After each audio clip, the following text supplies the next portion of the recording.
Hello दोस्तों, मेरा नाम है उमेर अली और आप देख रहे हैं world cricket effect channel. Video को शुरू करने से पहले चैनल को लाइक कर दें, सब्सक्राइब कर दें और साथ ही बेल के आइकन को भी दबा दें। चलिए दोस्तों, तो वीडियो को शुरू करते हैं। दोस्तों, लीजेंड्स लीग में एशिया एलायंस के कप्तान शाहिद अफरीदी ने बैटिंग कंपनी जुआ खेलने वाली साइट की शर्ट पहनने से इनकार कर दिया है। दोस्तों, गुज़िश्ता रोज़ कतर में जारी लीजेंड्स लीग के इफ्तिताई मैच से कबल एशिया एलायंस के कप्तान शाहिद अफरीदी ने जुआ खेलने वाली कंपनी के लोगो वाली शर्ट पर टेप लगाकर मैच में शिरकत की।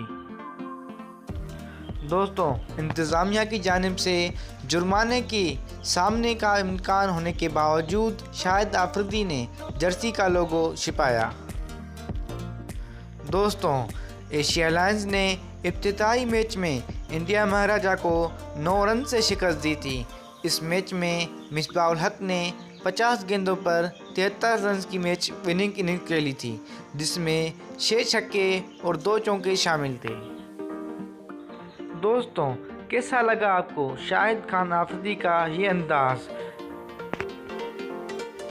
दोस्तों, जुआ वाली कंपनी का लोगो छुपाकर क्रिकेट स्टेडियम में उतरना शाहिद खान अफरीदी का आपको कैसा लगा? कमेंट्स में ज़रूर बताइएगा। वीडियो अच्छी लगी तो चैनल को लाइक कर दें, सब्सक्राइब कर दें और साथ ही बेल के आइकन को भी दबा दें। चलिए दोस्तों, तो मिलते हैं अगली वीडियो में।